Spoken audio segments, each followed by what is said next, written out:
I remember my childhood experience a long time ago in the Philippines, and I did not really enjoy my childhood experience for some personal reasons.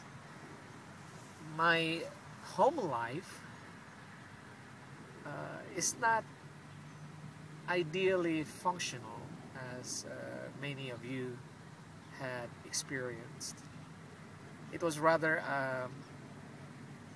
a dysfunctional family. But I'm glad that my mother was a follower of Jesus, and my father was later on converted and followed Jesus. I would like to share what I have learned as a man, as a person who works for and follows Jesus Christ. I believe that husbands and wives were ordained by God to raise up a family to prepare for His soon coming.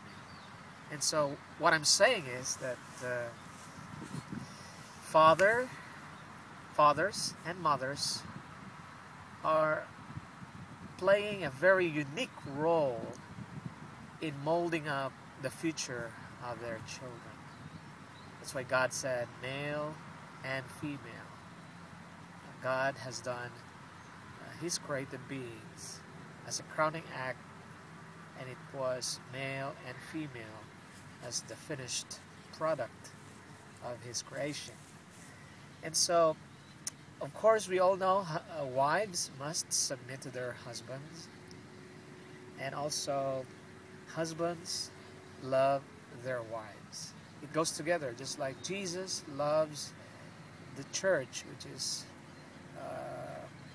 which is also considered that Jesus was the groom and the church was the bride. Jesus was the husband and the church was the wife.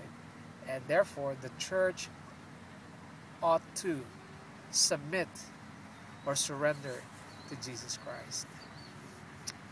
Well, I could tell you a little bit about my childhood experience. When I was growing up, my late father, he had probably learned many things from his parents as well that are not supposed to be taught to me, but he taught it anyway. And so I grew up in a very critical, judgmental, physically engaging type of discipline, so to speak. I was disciplined in a way I had to feel that I made a mistake and I had to suffer the consequences of my wrong decisions. So how do you raise a child right now learning from that experience? Well, discipline is very good. Discipline is from the Bible. But what parents or fathers is a very special way can do is instead of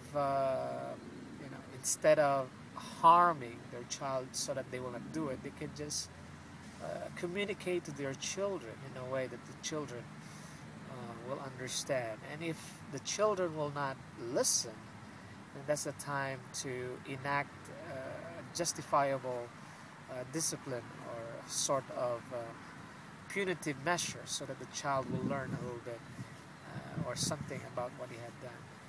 The second thing that I learned growing up is parents should not compare their children, or their sibling, their sons and their daughters with themselves or between themselves or with other people. Comparing is not a very pleasant experience because you tend to be more competitive in a way you don't want to be. You don't want to be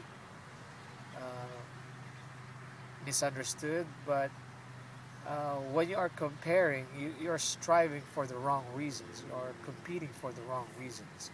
Healthy competition is good, but as long as you understand why you are competing. But comparing leads to competition. So I would say comparing may not be the best training tool or to equip your child to follow God's way. Another lesson that I have learned in my childhood experience is a child must be just like the 5 languages of love, must also be showered by the 5 languages of love. 5 languages of love, which is affirmation, um, physical touch, and giving of gifts, spending quality time, and acts of service. So they need the children needs the child needs,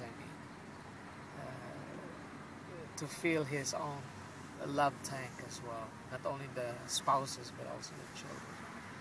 So, going back to that question, how to raise a child in the way that God will be pleased.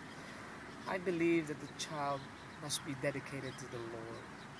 He should be, or she should be given to the Lord and also prayed over. Yes, we can criticize if the child is wrong, but he or she needs to understand why he or she is being criticized. The second thing is probably to be careful of what we say and what we do, because the child picks up something that we show rather than what we say. And also, we should not force a child what he wants to be in his own life. We can just nurture this. Help him or her discover his or her gifts, but we cannot coerce or force them to follow what we want them to follow.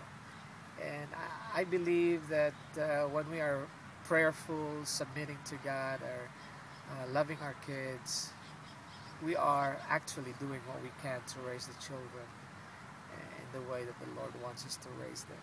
So I would say to all of us today that children are God's heritage, are a heritage.